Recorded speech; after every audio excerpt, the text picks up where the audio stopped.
तो मैं अब आप लोगों से डिस्कस करने जा रहा हूँ नॉर्मल हीमोस्टासिस।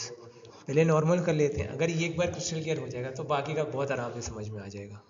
नॉर्मली क्या होता है ये समझते हैं पहले। नॉर्मल हीमोस्टासिस में इसमें 4 स्टेप्स होते हैं। सबसे पहले ऑब्वियसली चोट लगेगी ना, इंजरी होगी। जब चोट लगेगी, ब्लेड से कट गया है, कुछ हो गया, यानी किसी का नाखून कुछ लग गया, ठीक है। जैसे मेरे यहाँ पे देखो चोट लगी है, बैंडेड लगा रखा है मैंने, बिकॉज दिस इज इंजर्ड। तो यहाँ पर कोगुलेशन हो चुका है, ठीक है। I can't remove it and show you, but I hope you get the idea. तो ये मेरे छिल गया था तो ज़रा सा, ठीक। सो अब देखिए क्या होता है जब भी स्मॉल ब्लड वेसल इंजर्ड होती है। सबसे पहला स्टेप क्या होता है? Small blood vessel injury, that is the first and the foremost step, ठीक। हीमोस्टासिस क्या मतलब? Blood clotting. Normal blood clotting क्या क्या कैसे होती है? जैसे ही स्मॉल ब्लड वेसल इंजर होती है तो तुरंत बॉडी में एक अलार्म सिग्नल, जैसे आप लोगों के यहाँ फायर अलार्म्स होते हैं, सेफ्टी अलार्म्स होते हैं, हर जगह अलार्म्स लगे होते हैं। हम लोग सुबह उठने के लिए अलार्म लगाते हैं, ठीक है। मैं भी सुबह उठने के लिए अलार्म लगाता हूँ, बिना अलार्म के कभी कभी उठ जाता हूँ, कभी कभी नहीं। तो ऐसे एक सेफ्टी अलार्म, मतलब बॉडी सचेत करना चाहती है कि भैया प्रिवेंट करो, कहीं से भी ब्लीडिंग होए तुरंत उसको रोकने की कोशिश करो। सो इसके तो इसमें जब भी स्मॉल ब्लड वेसल में इंजरी होगी, सबसे पहले क्या होगा?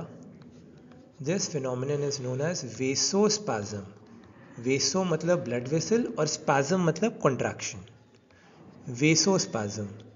तो सबसे पहले जैसे ही स्मॉल ब्लड वेसल में इंजरी होती है तुरंत देयर इज वेसोस्पाज्म। वेसोस्पाज्म से क्या होता है? ब्लड फ्लो कम हो जाता है। तो ये जैसे ल्यूमेन है, ये पाइप है, वेसोस्पाज्म हो गया तो ल्यूमेन छोटा हो गया। So now vasospasm reduces blood flow. सबसे पहला इसका कॉन्सिक्वेंस क्या होगा वेसोस्पाज्म का? It will decrease the blood flow,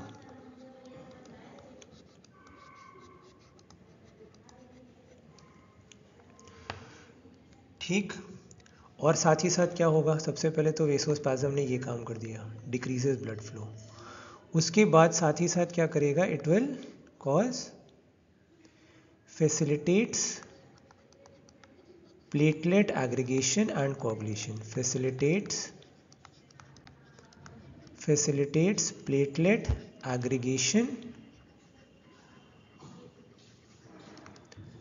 and coagulation, ठीक। क्लियर है सबको? वेसोस्पाज्म हुआ, ब्लड फ्लो कम हुआ, and this reduced blood flow जैसे ही हुआ तो तुरंत अलार्म सिग्नल्स आ गए, alarm bells ringing immediately. Facilitates platelet aggregation, platelets आके एग्रीगेट करेंगे और वहाँ पर जाके क्लॉट करना शुरू करेंगे।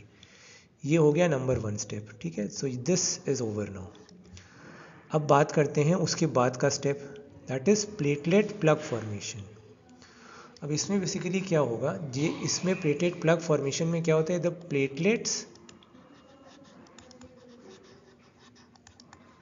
विच अडेयर टू, जो चिपक जाते हैं, किससे चिपकते हैं? ऑब्वियसली एक्स्ट्रा वास्कुलर कोलाजन से, very good. Which adhere to extra vascular collagen, platelets which adhere to extra vascular collagen, ठीक है। क्या होता है? दे आर एक्टिवेटेड, ये एक्टिवेट हो जाते हैं। They are activated to release mediators that cause platelet aggregation and formation of a platelet plug to arrest bleeding, ठीक। उसके बाद स्टेप नंबर 3, स्टेप नंबर 3 क्या होता है? Fibrin clot formation. अब ये कैसे होता है? Exposure of the blood to tissue factors, जो भी ब्लड निकल रहा है, अब ये टिश्यू फैक्टर से एक्सपोज हो रहा है। सो फिब्रिन क्लॉट फॉर्मेशन में स्टेप नंबर 3 में exposure of a blood to tissue factors, exposure of blood to tissue factors also activates the coagulation, ठीक है। Exposure of blood to tissue factors activates coagulation and leads to formation of a fibrin clot, ठीक। And में fibrin clot बन जाता है। वो तब तक ब्लीडिंग को अरेस्ट करके रखेगा जब तक कि रिपेयर ना हो जाए वेसल, तब तक फिब्रिन क्लॉट बना रहेगा। और एक बार, बस एक बार सब ठीक ठाक हो गया मामला तो फिब्रिनोलाइसिस, मतलब फिब्रिन अब तब तक बैठा रहेगा।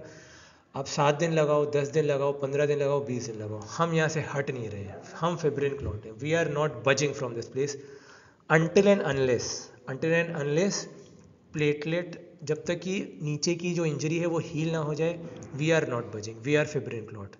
तो जैसे अन्ना हजारे जी अनशन पे बैठे हुए थे, वैसे ही फिब्रिन क्लॉट भी बैठा हुआ है ब्लड वेसल के ऊपर, जो इंजर्ड है वो कह रहा है भैया मैं तो यहाँ से हिल नहीं रहा हूँ जब तक कि हीलिंग नहीं होगी। जैसे ही हीलिंग का प्रोसेस कंप्लीट हुआ, इमीडिएटली क्या होगा, the clot will be remove by the process of फिब्रिनोलाइसिस। एक प्रोसेस होता है फिब्रिनोलाइसिस। लाइसिस मतलब तोड़ के, टूट के पूरी तरह तोड़ फोड़ कर देना। लाइसिस मतलब पूरी तरह डिस्ट्रॉय, टोटल डिस्ट्रक्शन। किसका हो रहा है? फिब्रिन का हो रहा है। इसको बोलते हैं fibrinolysis, total destruction of fibrin. So एक बार पूरा वेसल रिपेयर हो गया, then clot is removed by the process of fibrinolysis, और फिर नॉर्मल ब्लड फ्लो। देखो भगवान ने इतना अच्छा हमको प्रोटेक्टिव मैकेनिज्म दिया है।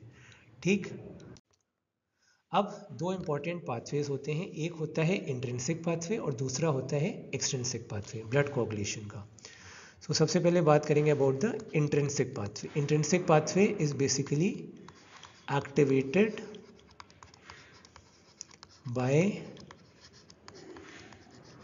Surface contact, activated by surface contact with foreign body. अगर हमारा स्किन में कोई डिसकंटिन्यूशन हुआ है, चोट लगी, तो जब वो किसी फॉरेन बॉडी कॉन्टैक्ट में आता है तो उसे कहा जाता है intrinsic pathway, activated by surface contact with foreign body.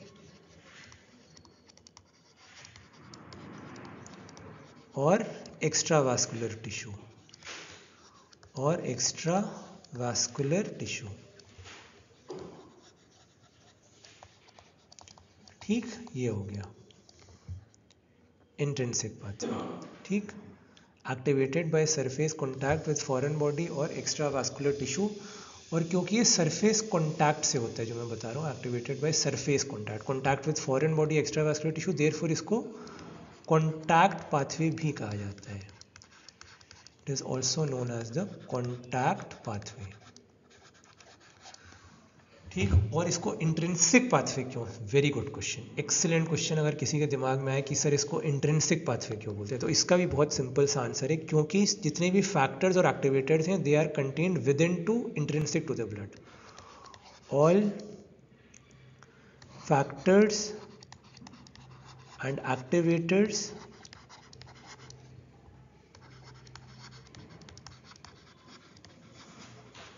Are contained within,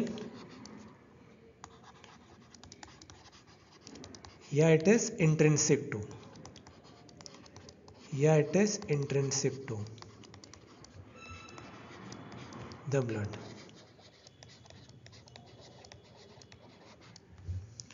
ठीक, उसके बाद this pathway is responsible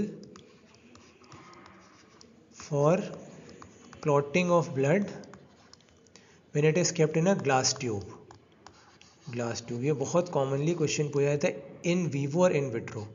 सो जो भी ग्लास ट्यूब या टेस्ट ट्यूब में देखो उसमें टी आ रहा है, so in vitro. In vitro glass tube में कहीं भी बाहर, मतलब बॉडी के बाहर इन विट्रो, बॉडी के अंदर इन वीवो। अब कैसे आप लोग याद करोगे? आईटी से, इंफॉर्मेशन टेक्नोलॉजी, आईटी फर्म्स हैं बहुत सारी बैंगलोर में, जैसे hub of all of them. Intrinsic pathway में in vitro, so extrinsic pathway obviously that will be in vivo, that is inside the blood stream, और ये in vitro that is inside a test tube, that is outside the body। ठीक है, intrinsic, IT, in vitro। अब बात करते हैं extrinsic pathway की। extrinsic pathway is basically activated by what? ये बहुत commonly पूछा जाता है, आपको इसका MCQ आ सकता है। extrinsic pathway is activated by thromboplastin। Thromboplastin, और थ्रोम्बोप्लास्टिन होता क्या है बहुत लोग पूछ सकते हैं, टिश्यू फैक्टर।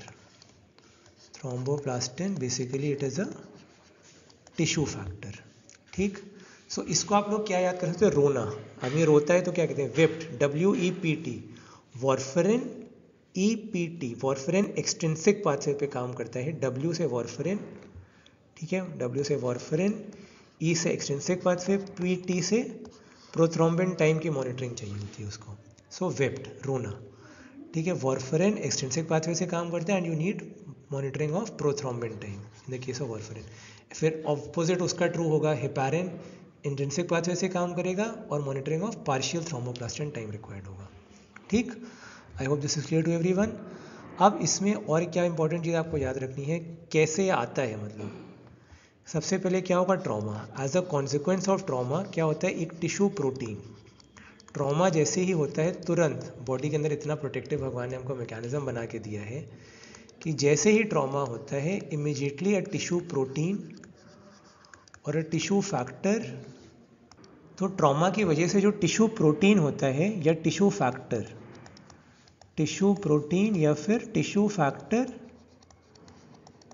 ये क्या करता है, this leaks into the blood. Tissue protein या टिश्यू फैक्टर जो होता है that leaks into the blood from cells outside to blood vessel. देखिए अब ये मज़ेदार चीज़ है, इसको एक्सट्रिंसिक पाथवे क्यों कहते हैं, क्योंकि ट्रॉमा की वजह से टिश्यू प्रोटीन या टिश्यू फैक्टर ये जो होता है that leaks into the blood, cells जो बाहर है, cells outside the blood vessels. अब समझिए ये एक्सट्रिंसिक पाथवे, क्योंकि बाहर के मतलब कि सेल्स आउटसाइड, ये ब्लड वेसल है, ब्लड वेसल के बाहर के सेल्स अंदर आ रहे हैं। सो क्या होता है, tissue protein leaks into the blood from cells outside, मतलब ये जो टिश्यू प्रोटीन है this is present in cells outside the blood vessels.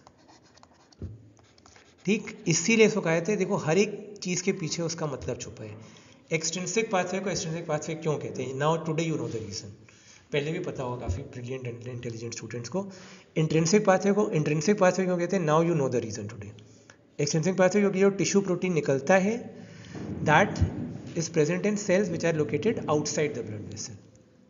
ठीक है, अब ये कहां पर कन्वर्ज करते हैं, common point of conversion, very important to remember. ठीक, घर फिल्म में आपको याद हो, सलमान खान। ठीक, so they converge with the activation of factor number 10. This is basically the rate limiting step in coagulation cascade. Rate limiting step in coagulation cascade.